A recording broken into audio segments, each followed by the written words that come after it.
Want to know the latest XRP news? What important statement did the head of the SEC make? If you want to find out, then watch this video to the end and like it. The SEC has been fighting Ripple in court for over 2 years on charges that the blockchain startup marketed and sold unregistered securities in the form of XRP.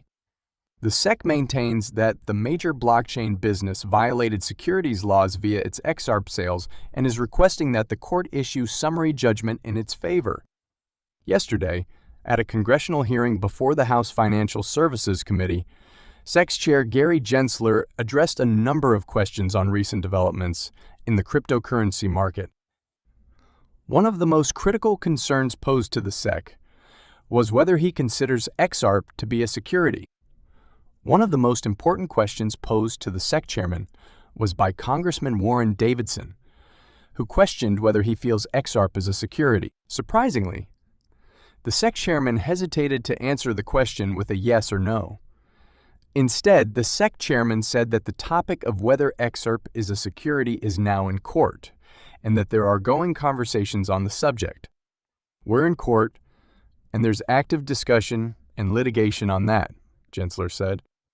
Notably, Gensler also failed to explain whether Ethereum, ETH, is a security or not. Many cryptocurrency fans were shocked by his reaction, considering that the SEC chairman has maintained that XRP is a security. Last year, Gensler said that Bitcoin is the only cryptocurrency he views to be outside of the SEC's authority. Many believe Gensler unsuited to reign over the agency's activities due to his harsh enforcement attitude in the financial markets, particularly the crypto industry. Interestingly, Congressman Warren Davidson expressed the same idea when he filed legislation calling for the SEC to be restructured and Gensler to be fired. Chairman Gensler, your record of failures to protect investors and abuses of power make it clear that we need to restructure the Securities and Exchange Commission, Davidson said. After outlining some of Gensler's SEC failings and abuses, Congressman Davidson offered legislation to remedy these abuses by asking for the SEC chairman's ouster. To correct a long series of abuses, I'm introducing legislation that removes the chairman of the Securities and Exchange Commission and replaces the role with an executive director who reports to the board, where all authority would reside. Davidson said, "It's worth noting that Judge Annalisa Torres has yet to decide on the Ripple vs. SEC case. Ripple may benefit from the planned legislation to remove Gensler, with Congress shining a light on Gensler's failures and excesses. Judge Torres will almost certainly be under pressure to rule in favor of Ripple. Will Ripple follow Coinbase's example and depart the United States for a nation that governs cryptocurrencies more favorably? Coinbase, the world's second largest cryptocurrency exchange, made headlines last week when it announced the opening of an offshore exchange in the coming weeks after acquiring a license in Bermuda. Meanwhile, Ripple is still fighting the Securities and Exchange Commission, SEC, in court with a decision expected any day now, according to numerous experts. Even though Ripple has already indicated its willingness to battle and is anticipated to appeal all the way to the Supreme Court, a final ruling might take years. Furthermore, CEO Brad Garlinghouse warned in July 2022 that if the crypto business loses its legal fight with the SEC, it would relocate to another nation. If we lose the case in the United States, we will relocate to another jurisdiction. We still have a massive company to create.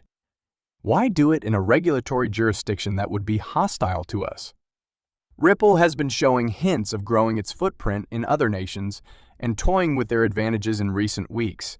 Garlinghouse and other Ripple executives have recently extolled the virtues of other nations where the business operates under clear laws and in a friendly climate. Ripple's chief legal officer, Stuart Alderoty, disclosed last Wednesday that he missed the Gensler testimony before Congress because he was in the United Kingdom. I missed all of the hype around the Gensler hearing yesterday.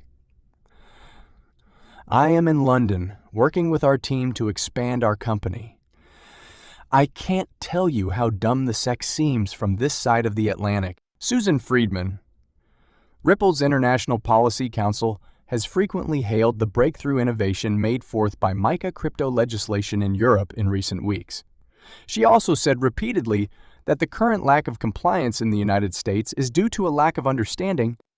She adds in her most recent tweet, XRP community member Anders L. has also detected further indicators of Ripple abandoning the U.S. on the official website. Ripple currently has 46 vacant jobs available outside of the United States. 6 of the employment available in the United States are just internships. Furthermore, he made the following remark. However, the finding is unusual for the community member. According to Bitcoinist, when the dispute is resolved, Bank of America, BOA, intends to expand its cooperation with Ripple. It seems doubtful that BOA would withdraw out now, so close to the conclusion. So, what exactly is the point? Although no formal statement has been made, Ripple seems to be shifting its attention away from the United States. Even while this is not unexpected, Ripple may find it simple to follow through on its threat. The court battle between Ripple and the SEC has been going on for 2 years and 120 days, and it is still unclear when the judgment will be handed out. There are a number of legal professionals who are of the opinion that a judgment is close at hand. Nevertheless, it is unknown when the judge will make their decision public. Because of this issue, there is a great deal of pressure being placed on Judge Analisa Torres. The case has caused significant rifts to form between the SEC, the Commodity Futures Trading Commission, CFTC, Congress, and the cryptocurrency sector. The attorney representing the XRP community, John E. Deaton, has increased the stakes in the court battle between Ripple and the SEC by claiming that this is the most important no-fraud SEC enforcement action since 1946. The lawsuit is now ongoing. Given the gravity of the situation, the judge is taking her time with the decision and giving serious consideration to each and every remark.